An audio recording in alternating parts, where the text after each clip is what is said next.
Утюкен. Хайрлы күн. Пожалуйста, садитесь. Спасибо. Добрый день, Рамис. Добро пожаловать в нашу столицу северную, в Якутию. Ну, рад представить нашим телезрителям и нашим читателям газеты, что у нас сегодня в гостях главный редактор татарской редакции «Татар-Информ», электронной газеты «Интертат» и еще вот газеты «Атна Вакай Галары», если я правильно все рассказал. Ну, у нас вот сложилось так, что гости из Татарстана приезжают к нам в Якутию уже несколько раз. Третий раз, можно сказать. И вот уже у нас в гостях вот Рамис Нурмухамматович, как говорится. Добро пожаловать еще раз. И ну, сразу, наверное, быка за рога. Ваши цели приезда расскажите, пожалуйста, вот от Атмедиа и о редакции. Моя цель визита – это обмен опытом. У нас было заключено соглашение между Сахамедиа и Татмедиа, что мы обмениваемся опытом, и ваши журналисты едут в Казань, а вот я в качестве представителя Татмедиа приехал в Республику Якутия, Саха, и мы будем писать, я буду писать о Республике Якутия, а ваши журналисты про Татарстан, чтобы наши жители побольше узнали о наших связях, о нашей культуре и обычаях. Вот. Если наши театры общаются, если наши литераторы общаются, почему наши журналисты должны оставаться на стороне? Да, правильно говорите. Ну, теперь про вот Татмедиа, да, это как Сахамедиа, но оно еще шире, еще больше. Я знаю, что у вас есть районные редакции. Побывали мы в Татмедиа, нас очень горячо встретили. Ну, несколько слов о вашей редакции, о Татмедиа и так далее. Сколько человек работает? Про Татмедиа, конечно, лучше говорил бы наш генеральный директор Шамиль Мухаммедович Садыков.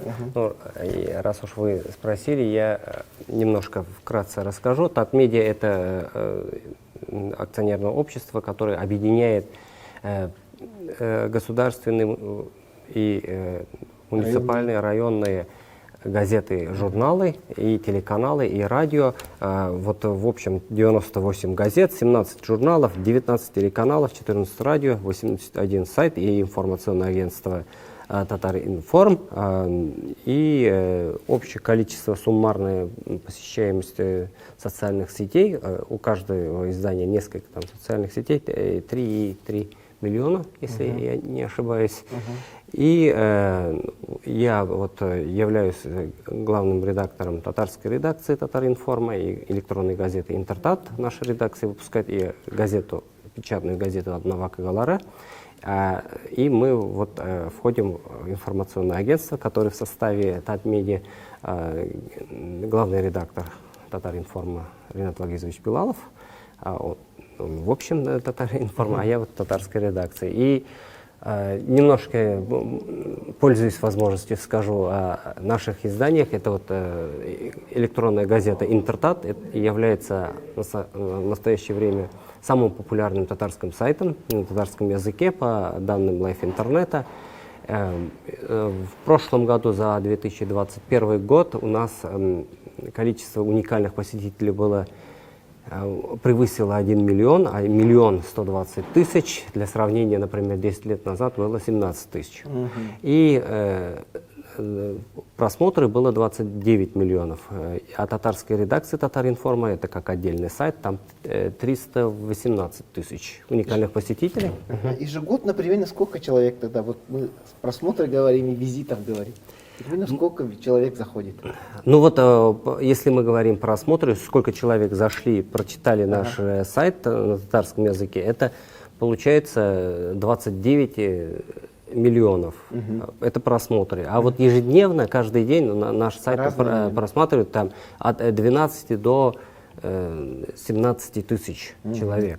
Вы пишете только на татарском? Мы только на татарском языке, и это наша как бы кредо. Мы вот так решили, что наш сайт будет только татароязычным, хотя были идеи там сделать двухязычным, но как показывает практика, когда есть вот альтернатива, люди не будут читать татароязычные сайты, они будут читать на русском языке. Такого нет. У нас нет, но у нас мы отдельные статьи наши, вот русскоязычная редакция переводит и предлагает своим читателям. То же самое мы какие-то статьи переводим на татарский язык и предлагаем нашим читателям. У вас тоже мультимедийная редакция, и видео, и все вот это делаете, так? Фотографии и так далее. Да, мультимедийные, потому что у нас вот очень хорошо развивается YouTube, 54 тысячи посетителей у нас в настоящее время и развивается, а без просмотра, без видео не будет это развиваться, и в то же время хорошо развивается ВКонтакте, и до поры до времени развивались запрещенные социальные сети. А вот, например, что касается мультимедийности, например, TikTok у нас 183 тысячи набрал посетителей, а без видео это невозможно уже. Ну, татары, как и якуты, как саха, двуязычные. И вот такой вот вопрос. Вот вы говорили, что двуязычные хотели развивать, но вы отказались, специально будете, развиваете Была татарский идея язык, такая, да. И вот вопрос, человек, который получил информацию на русском, да, в первую очередь, он будет ли интересоваться татарским, вот той же информацией, или все-таки татарская, информация на татарском языке, она ближе, почему читают на татарском? Потому что я хочу использовать это в своей работе тоже. Я думаю, что информация, чтобы люди читали, человек, который один раз прочитал статью, он второй раз прочитать, конечно, не будет. Есть, наверное, такие люди, которые, журналисты, наши коллеги, может, литераторы, может быть, какие-то фанаты этого журналиста, они будут, возможно, читать, но человек один раз прочитал, он второй раз прочитать, конечно, не будет. Но чтобы люди прочитали нашу информацию, она должна быть, конечно, уникальной, эксклюзивной. Вот наша главная цель, чтобы информация была эксклюзивной. Наши журналисты должны добывать такую информацию, которую человек, может быть, и не очень хорошо знает татарский язык, но он все равно прочитает, да. Есть люди, которые иногда пишут нам, что они через Google переводчик, потому что они поняли, например, статья про какого-то человека, про какое-то явление. Они не знают язык, но они через Google не очень хорошо заголовок поняли, через Google переводчик перевели и прочитали. Есть такие люди. И есть люди, которые, допустим, абсолютно не знающие татарского языка, они знают, например, данный журналист хорошо пишет, допустим, про данную тематику, и через Google переводчик читают. Есть такие люди. И я думаю, что информация должна быть, к тому же, мультимедийной, потому что, например, у нас есть очень большое количество татар, которые не учились в школе, у них нет навыков чтения на татарском языке. Например, московские татары. Они как раз-таки смотрят YouTube, слушают радио. Но радио у нас нет, у нас есть Поэтому вы делаете специально для них. Да. Вот раз уж коснулись языка и поколения, которые не знает родной язык, как вы считаете, сейчас YouTube, да, очень много информации и так далее, и дети сами того не зная, получается, хорошо говорят на русском, но на родном, например, на якутском, слабо говорят. И родители беспокоятся, что поколение, которое сейчас родилось, и, в 2010 году и так далее, может быть из-за того, что у нас в этой среде, цифровой среде, язык, материалы, например, на якутском мало, и эти дети становятся больше русскоязычными, чем саха, родной язык. Да. Такая тенденция у вас в Татарстане, как состоит дело с этим в Татарстане? Я думаю, что такая тенденция по всей России, во всех национальных регионах. Я побывал, например, в других национальных республиках, соседних республиках. Там тоже такая же проблема. И я помню, например, когда мы были маленькие, когда мы играли там на улице, деревне, например, там татароязычная среда, мы разговаривали на татарском. А сейчас вот я вижу иногда в некоторых деревнях, вот детишки играют в татарской деревне, они общаются между собой на русском Как и у языке. нас в Якутии тоже есть такая проблема. Языковая среда, потому что для языка нужна даже среда, а мы не можем полностью вот это дать, вот эту... Да. Им не очень интересно, их не заинтересуешь какими-то статьями, им все новое надо, а все за всем новым мы, к сожалению, не успеваем. Но я думаю, что какие-то положительные примеры есть, и для этого надо много работать, конечно, в том числе и нам. Вот сказали, много работать надо. А вот существуют программы по развитию и сохранению языков. В том числе вот в Татарстане, как я знаю, мы всегда приводим в пример, многомиллионные государства вкладывают деньги на вот как раз на эту среду, чтобы эта среда развивалась, в том числе в цифровой среде. Ну вот, если про это рассказать, ну, как журналист, может быть, не как там представитель Министерства образования, а просто как журналист, как вы видите, успешно ли это, может ли Татарстан стать примером? Ну, конечно, нам всегда хочется все больше и больше, все познается в сравнении, как у нас говорят, наверх смотри и радуйся, вниз смотри и бери опыт, югарыга карап шүкір ит, түбәнгә карап гыйбрәт ит, по-татарски так будет. Поэтому все познается в сравнении, мы всегда говорим, критикуем, что это очень мало. А что касается вот это, сначала вот я как журналист скажу, мне не очень нравится слово «сохранение», потому что сохранение это вот подразумевает это стагнацию и отставание, и если мы стремимся сохранить язык, мы не сможем никогда сохранить язык, потому что язык это живет только в развитии, и это живое существо, живое, и только в развитии язык может жить. А то, что вот мы вот к предыдущему вопросу, если возвращаемся, дети почему не хотят? Потому что все новое появляется, а мы не успеваем. А если мы сохраним вот в данном отрезке, то мир-то идет вперед, жизнь очень быстро меняется, появляются новые навыки, новые тенденции, а мы отстаем, все время будем отставать. Поэтому в этой программе мне нравится только слово «развитие», потому что мы должны говорить о развитии. А что касается этой программы, татарстанской программы развития государственных языков и иных языков, так называется программа, она принимается на 7 лет, это сакральная цифра. 7 на 7 лет у вас? Сакральная цифра для татар на у нас тоже сакральная цифра 7. 2023 и 30 годы, а до этого 14 по, если не ошибаюсь, вот этот год включительно было.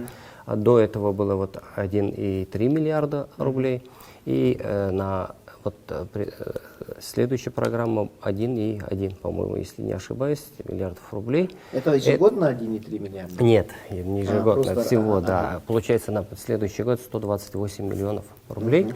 Это вот на, чтобы аудиовизуальная информация была на государственных языках, на обучение учителей родных языков и выпуск книг, в том числе для татар, которые проживают за пределами. Кроме этого, есть вот та поддержка, которая, ну, она все равно работает на развитие языков, но мы его как бы, ну, в эту программу они не входят. Например, открытие детского телеканала было у нас, да. Это отдельно, да? Ну да, это Шаян ТВ, например, там были вложены определенные деньги. И вот, например, у нас в нашем Татмедиа есть все, для всех интересующихся читателей есть журналы и газеты для детей там ясельного возраста, там для подростков, для молодежи, для женщин, литературные, исторические, юмористические, то есть вся палитра представлена.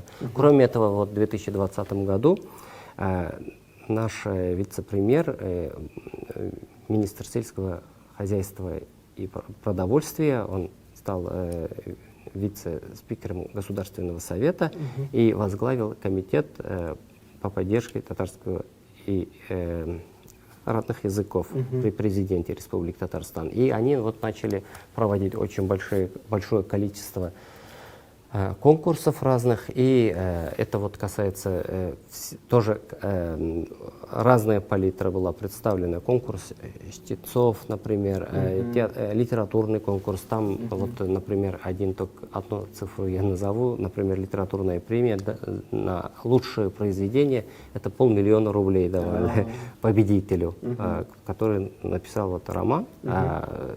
Второе место, там 300 000, такие серьезные суммы.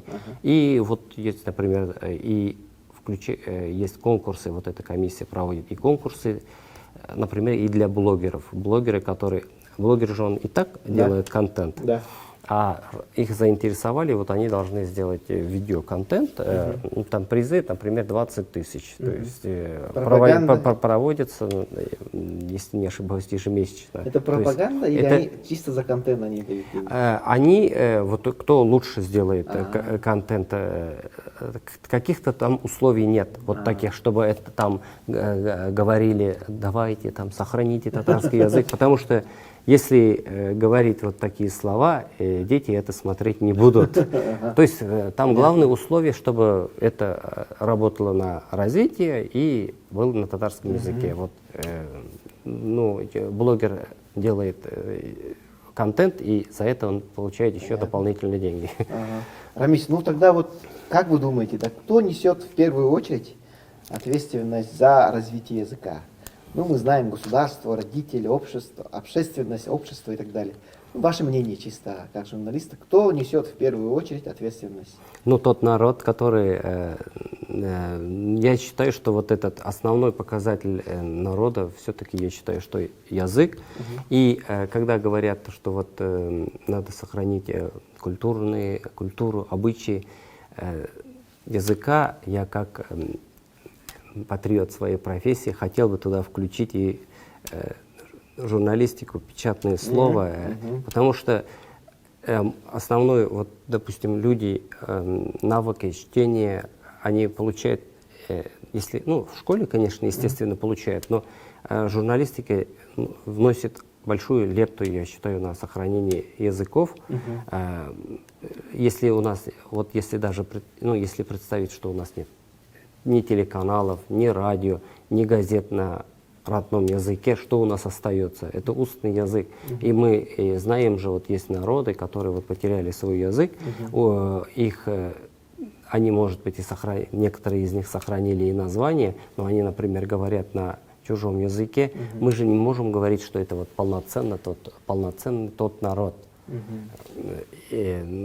Хотя там, может быть, туристы приезжают, смотрят, смотрите, какая у них одежда, смотрите, какая у них мелодия, а языка нет. Я считаю, что вот поэтому это вот сердце народа, это язык, я считаю, это мое вот такое мнение. Рамис, вот мы были в сентябре в Казани, раз про туристов сказали, тоже вопрос про туризм, да, мы были приятно удивлены развитием туризма, да, какие городские пространства сделаны, вот Кабан Гölü, да, там вообще шикарно, как сделали дизайн интерьерный, ну, как говорится, да, и мне сказали, что вот как раз ваш руководитель Садыков говорил, что вот по туризму начинает давать большие плоды, и, ну, даже после нефти он второе место, что ли, занимает по туризму. И вот действительно ли вот этот туризм развивается, ну, как журналист, да, вы, наверное, все это освещаете же, сравнить какие-то годы, может быть, и надо ли вкладываться в туризм? Ну, естественно, надо. Во-первых, туризм – это такая отрасль, которая постоянно может приносить прибыль. Каждый турист, каждый человек, который приезжает, он оставляет определенное количество денег. И насколько, как бы, если я не ошибаюсь, это впервые вот огромный такой рост, скачок туризма было в 2018 году во время чемпионата по футболу. Тогда, по-моему, 28 миллиардов, больше 28 миллиардов говорили о вливаниях от туристов. И большое количество было иностранцев, естественно, которые шли на Мундиаль. А раньше вот я помню, что, насколько вот когда мы в детстве видели, а потом когда в студенчестве, конечно, Казань был малопривлекательным городом для туристов. И в советское время это было до какой-то степени не совсем уж закрытый город, но, например, иностранцы, если приезжали, они как туристы, а вот под специальным разрешением, например, только так. Никто специально в Казань не ездил. А сейчас Казань на 3-м месте среди городов, вот, например, Москва, Петербург. Я боюсь ошибиться, конечно. Так и есть, так и есть. И после Петербурга, да. И в 2018 году там тогда было 3,4 миллиона, по-моему, туристов. Это только те, которые зарегистрированы. То есть есть полно людей, которые просто приезжают, например, снимают квартиру, и они нигде не фиксируются, а на самом деле они являются туристами. Многие знакомые мне вот говорят, друзья, которые приезжают из других регионов, они за месяц уже бронируют иногда гостиницы. И причем это круглогодично. То есть не бывает так, чтобы зимой не приезжали, да, какой-то сезон, хотя вот смотришь иногда октябрь, это слякоть, но тем не менее, там около Кремля толпами ходят туристы, на Бауман туристы. Это вот началось развитие во время тысячелетия Казани, конечно, в 2005 году, когда у нас был первый президент Тимур Шарипович Шаймиев. И особенно большое развитие было во время универсиады в 2013 году. И, видимо, вот у нас же нет таких ни долины гейзеров, например, как в Камчатке. У нас нет таких источников, как в Пятигорске и Сундуках. И вот татары, наверное, хитрые татары сидели и думали, надо что-то придумать. И вот придумали вот эту универсиаду. И провели, никто до этого не знал, когда вот это впервые прозвучало, это слово универсиада, все так, мы удивлялись, ну, что же это такое, а сейчас, наверное, все знают, что такое универсиада. И когда вот провели универсиаду, организаторы универсиады, они сами говорили, что такого открытия никогда не было. И у нас сейчас уже много провели вот такие мероприятия. Там чемпионат по водным видам спорта, например.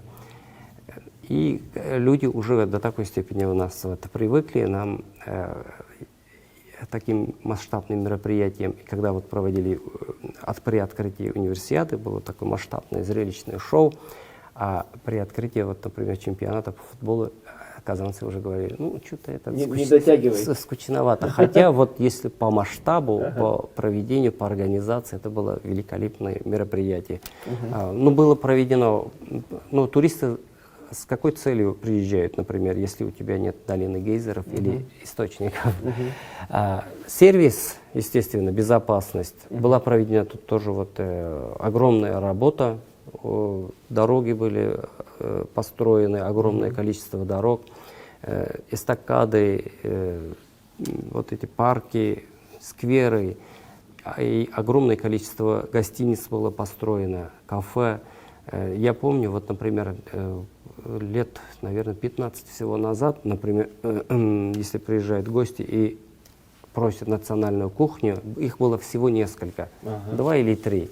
Вот этот или этот, давайте туда. А сейчас их на каждом шагу, и люди очень привыкли уже к туристам и отмечают вот этот благожелательный настрой казанцев, не без гордости, это могу сказать.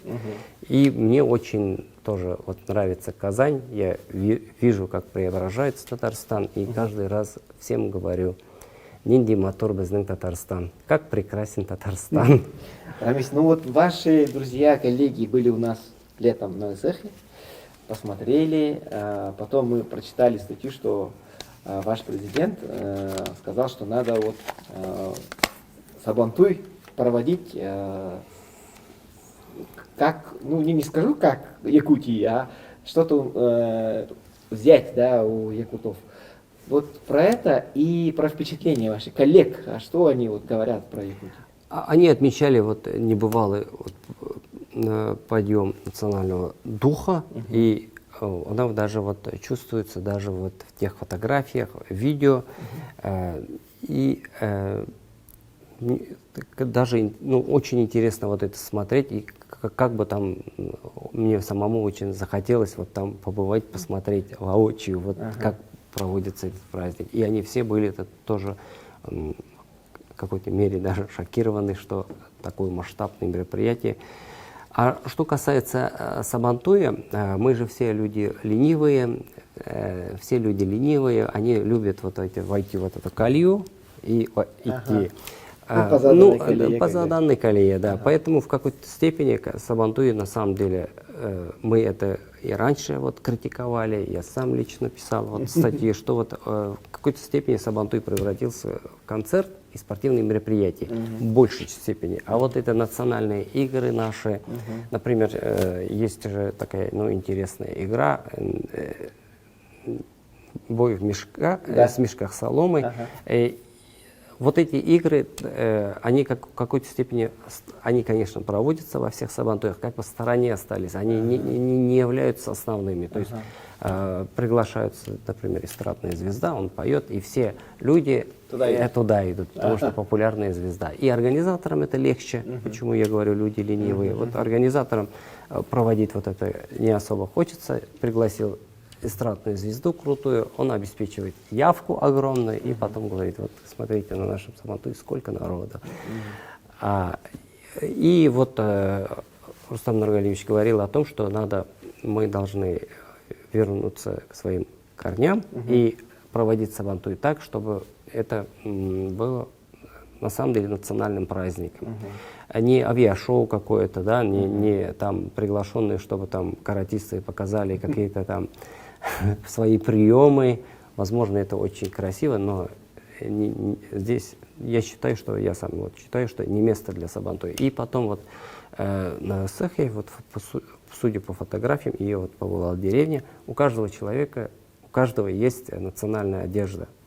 К сожалению, вот этого у нас нет. Я не могу сказать, что у каждого татарина есть национальная одежда, но в последнее время, конечно, стилизованные вот эти украшения у девушек появились, сумкой, национальным узором.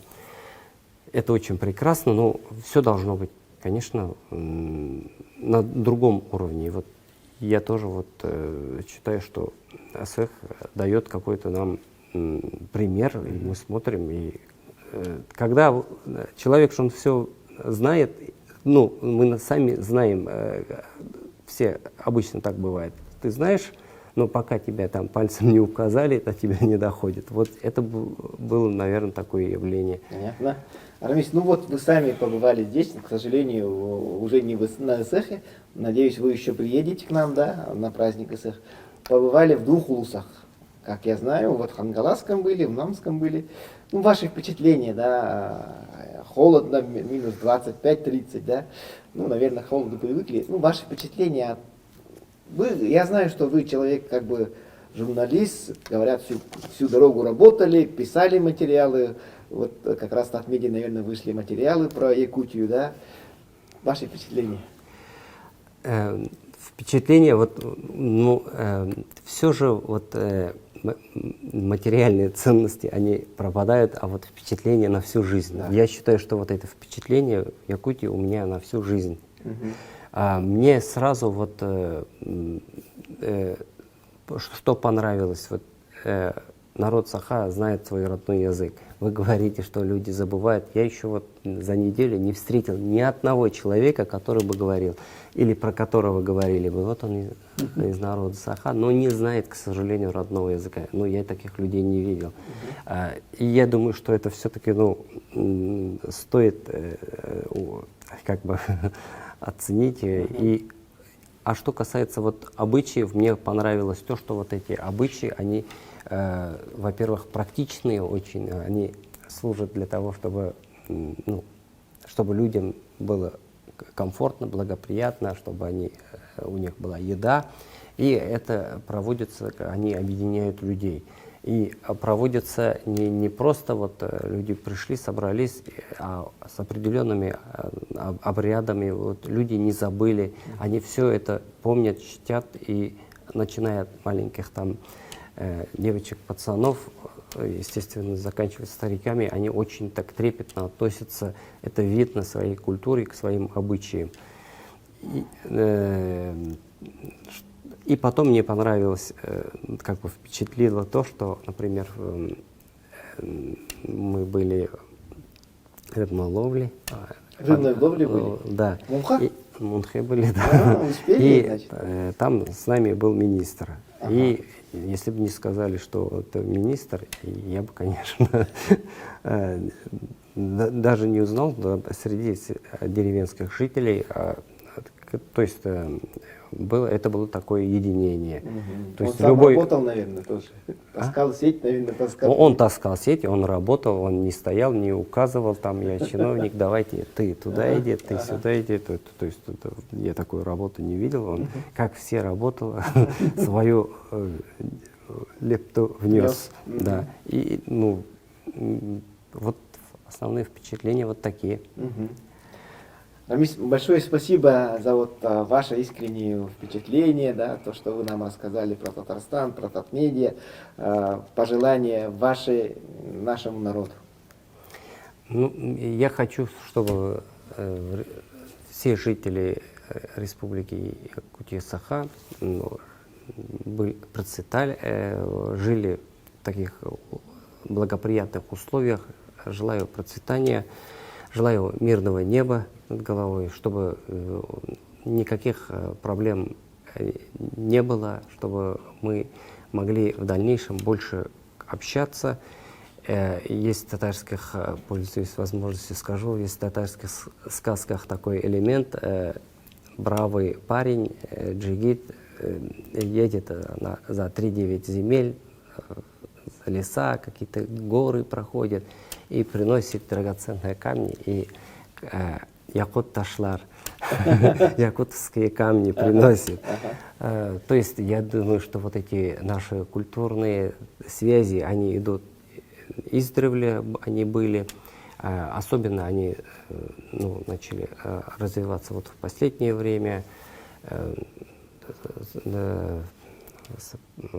Рустам Нургалиевич и Айсен Сергеевич подписали соглашение.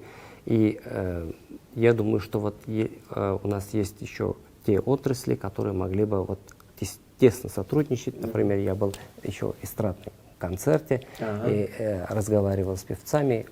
Оказывается, вот я, например, практически не знаю якутских эстрадных певцов. Они тоже могли бы, и наши певцы, я думаю, что ваши певцы вот знают, практически тоже не знают, не знакомы.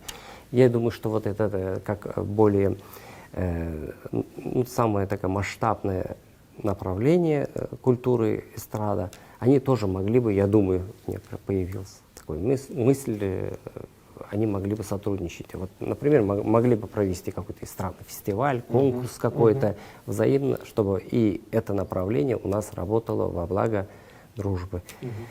Желаю всем успехов, умышлар. Спасибо. Спасибо, Рамис. Вам тоже успехов, удачи, хайрлы ишлар. Махнал.